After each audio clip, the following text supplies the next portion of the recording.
I'm coming at you with a Wednesday Would You Rather, and I've got two different games from Devere. One is Flash 10, the other is The Lie. Which would you rather play? To set up the game for Lie, you'll put out all the cards on the table face down and swirl them into a giant pile. Each card features a number and a color on the back, and one of those things is a lie. The card will either be the number or the color. To begin the game, everyone will start pulling cards from the center and placing them into their hand either to the left or the right of the previously drawn card.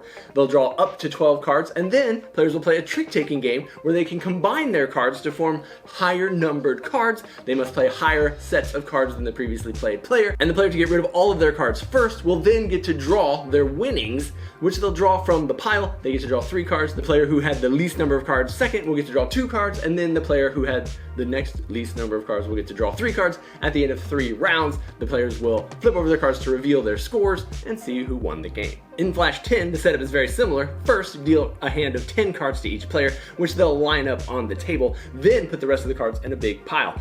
On the command of go, everyone will start drafting cards from the pile. Every card you draw, you have to play somewhere in your line. As soon as one player is able to get all of their cards into ascending order, they yell stop and they win the game, depending on which variant you're playing. You can also play where you score up to the number of cards that you had in order. There's some lightning cards and thunder cards in there as well, but this is a race game where you're trying to find and align as many cards as you can as quickly as possible in order to win the game. So in the comments, let me know which game you would play, and maybe I'll reply and let you know which one I would rather play.